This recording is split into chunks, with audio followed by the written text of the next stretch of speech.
Hello guys, welcome back to my YouTube channel Diketa 0.plus আৰু আজিৰ এই ভিডিওটোত মই আপোনালোকক আগতে কৈছো এই ভিডিও বনাই কিনে অসম পুলিচ গ্ৰেড 4 ৰ কোড কেনেকৈ মাৰ্ক আছিল আৰু ৰিজাল্ট কেতিয়া দিব আৰু তাৰে ওপৰে মানে মই আগতে বহুতবাৰ ভিডিও বনাই কৈছো যে আপোনালোকক অসম পুলিচ গ্ৰেড 4 ৰ ফাইভা যেটো হৈ গল তাতে কেনেকুৱা ধৰণৰ মাৰ্ক বিলাক দিছিল আৰু আপোনালোকে নিশ্চয় ফাইভা দি আহিলে গমে পাইছে কিন্তু তথাপিও বহুতে এতিয়ালৈকে কমেন্ট কৰি আছে মই মানে কালি এটা লাইভ ভিডিও বনাইছিলো লাইভ ভিডিওটোত মানে বহুতে কমেন্ট কৰিছে যে কোড কেনেকৈ মাৰ্ক আছিল দাদা বুজি পোৱা নাই আৰু কেনেকৈ সিলেকশন হ'ব আৰু তাৰে ওপৰত আজি আপোনালোকক মই প্ৰুফ সহকাৰে দেখাই দিম আৰু মই বহুত ভিডিও চাইছো বেলেগ বেলেগ ইউটিউবাৰৰ বহুত ফুল ইনফৰমেশন দি আছে মানে কোড কেনেকৈ মাৰ্ক থাকে হেতু শুদ্ধকৈ কোৱা নাই আৰু মোৰ তাতে এখন ইয়াৰ আগৰ বছৰ যেটো মানে অসম পুলিচ গ্ৰেড 4 ৰ ফাইভা হৈ গৈছিল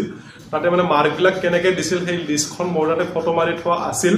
আৰু সেইখন দেখাই কিনে আপোনালোকক দেখাই আছো কোড কেনেকৈ মাৰ্ক আছিল বলক মই স্ক্ৰিনত কৈ কিনে আপোনালোকক দেখাই আছো কোড কেনেকৈ মাৰ্ক থাকে আৰু আপোনালোকে কিমান মান পাব পাৰে এটা আইডিয়া লগাব পাব ঠিক আছে মই আপোনালোকক দেখাই আছো আৰু এইখনে হৈছে সেইখন লিষ্টখন আপোনালোকে চাওক প্ৰথমৰ পৰা দেখাই দিছো এখন 20/3/2023 মানে ইয়াৰ আগৰ বছৰ যেটো ইন্টাৰভিউ হৈ গৈছিল মানে এটো কবলাৰৰ ইন্টাৰভিউ আছিল আৰু কবলাৰৰ লিষ্টখন মোৰ তাতে আছে আপোনালোকক দেখাই দিছো ইয়াতে চাওক এইখন লিষ্টতে তোমালোকক নাম্বাৰ দিছে এইবাৰ যেটো ইন্টাৰভিউ হৈছে এনেকুৱা লিষ্টে হিয়তে লৈ আছিল এনেকুৱা লিষ্টতে নম্বৰবিলাক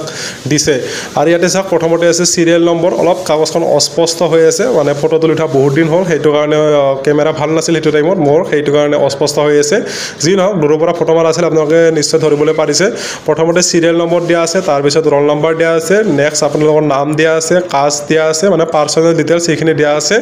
আৰু ইয়াতে চাওক আপোনালোকৰ যিখিনি মাৰ্ক দিয়া আছে ইয়াতে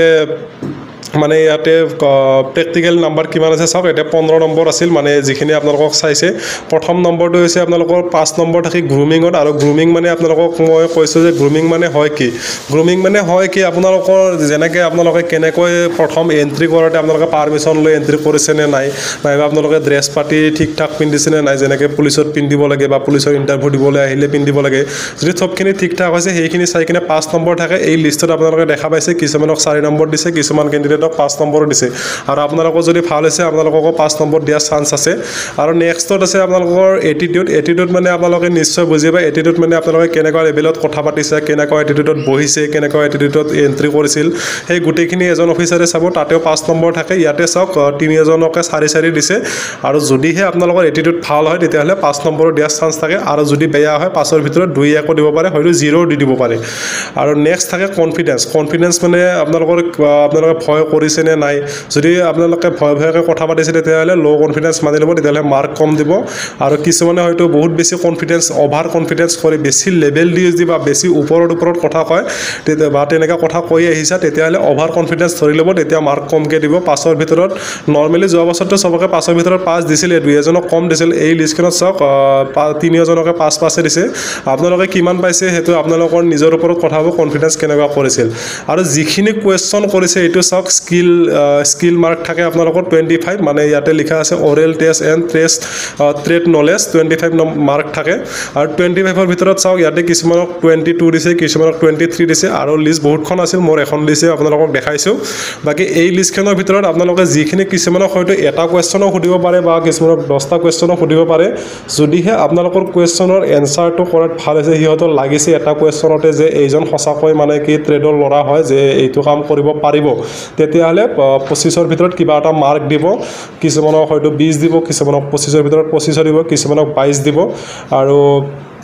এনেকুৱা কথা আৰু বাকি মানে কি প্ৰেক্টিকেলৰ ওপৰত হেকিনে বহুতে কমেন্ট কৰি থাকে যে মোক কোৱেশ্চনে নকৰিলে মই কেনেকা মাৰ্ক পাম কেনেকা সিলেকশন হ'ব গোলমাল হ'ব নেকি কিবা সিলেকশনত একো কথা নাই কিছুমানক এটা কোৱেশ্চন সুধিলো মাৰ্ক ঠিকই পাবা খালি কোৱেশ্চনটো মানে কি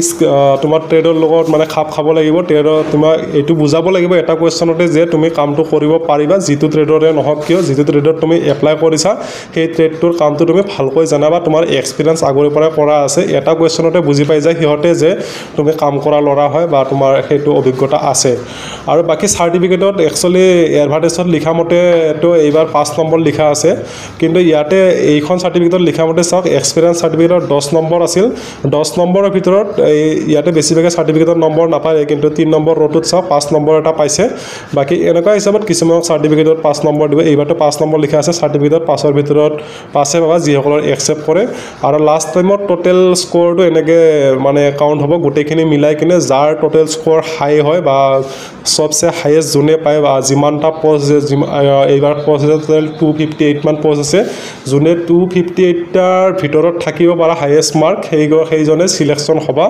আৰু সিলেকশ্যন তেনেকৈ হ'ব বাকি আপোনালোকক ফুল ডিটেইলছত দেখাই দিলোঁ নিশ্চয় আপোনালোকে ভালকৈ বুজি পাইছে যোৱাবাৰ চাওক টোটেল মাৰ্ক এজনে পাইছিল 36 এজনে পাইছিল 37 এজনে পাইছিল 40 মানে চাৰ্টিফিকেটৰ মাৰ্কটো মিলাই কিনে 40 হৈছে আৰু এইকেইজনৰ চাওক চাৰ্টিফিকেট নোহোৱাকৈ 36 বা 37 হৈছে এইকেইজনে কিন্তু চাকৰি পাই গৈছে কাৰণ ইহঁতৰ এইফালে ভাল মাৰ্ক পাইছে যেনেকৈ এইফালে কনফিডেন্সত 5ৰ ভিতৰত 5 পাইছে এইফালে 4 পাইছে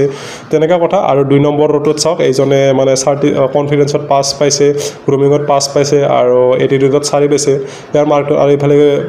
প্ৰেক্টিকেলত যিখিনি কুৱেশ্যন কৰিছিল মানে অৰেল কৰিছিল তাতেও 23 পাইছে তেনেকৈ 37 ভাল মাৰ্ক এটা উঠি গৈছে আৰু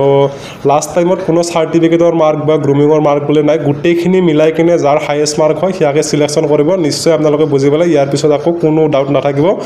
এইখিনিয়ে কথা আৰু এই লিষ্টখন চাই আপোনালোকে নিশ্চয় বুজি পালে মই যেনেকৈ কৈছোঁ তেনেকুৱা হিচাপতে মাৰ্ক আছিল আৰু আপোনালোকৰ নিজৰ পাৰফৰ্মেন্সৰ ওপৰত নিৰ্ভৰ কৰে আপোনালোকে যিমান মাৰ্ক দিছে তাৰে ভিতৰত গ্ৰুমিং হওক কনফিডেন্স হওক এটিটিউড হওক বা অৰেল যিখিনি সুধিছে আৰু চাৰ্টিফিকেটখন চাই যিখিনি মাৰ্ক দিছে তেনেকুৱা হিচাপত মাৰ্কবিলাক দিছে আৰু ৰিজাল্টৰ কথা বহুতে কুৱেশ্যন কৰি আছে ৰিজাল্টৰ কথা ক'বলৈ গ'লে 100% চিয়ৰটো ক'ব নোৱাৰিম কিন্তু 30 তাৰিখে দিয়াৰ চান্স আছে যিহেতু CM ছাৰে নিজে কৈছিল যে 30 এপ্ৰিলত অসম পুলিচ গ্ৰেড 4ৰ ৰিজাল্ট দিব এতিয়া মাজত কেইদিন আছে মাজত ধৰিলে 3 দিন আছে আজি আপোনাৰ 26 তাৰিখ আজি 26 তাৰিখটো পালেই আৰু 30 তাৰিখে ধৰক মাজত 3-4 দিন ধৰক 3-4 দিন পিছত নিশ্চয় গম পাব আৰু যদি কেনেবাকৈ যদি 30 তাৰিখে ৰিজাল্ট নিদিয়েও তেতিয়াও আপোনালোকে চিন্তা কৰিব নালাগে ইলেকশ্যনৰ পিছতে আপোনালোকৰ ৰিজাল্ট দি দিব আৰু মোৰ হিচাপত 30 তাৰিখে দিয়াৰ পুৰা চান্স আছে যদি ইনফৰমেশ্যনটো ভাল লাগিল মোৰ চেনেলটো সাবস্ক্ৰাইব কৰি ৰাখিব আৰু কাষতে থকা বেল আইকনটো বজাই ৰাখিব পিছতো এনেকুৱা জব ৰিলেটেড ভিডিঅ' পাই থাকিব আৰু বহুতে লাইক নকৰে এটা লাইক কৰি দিব ধন্যবাদ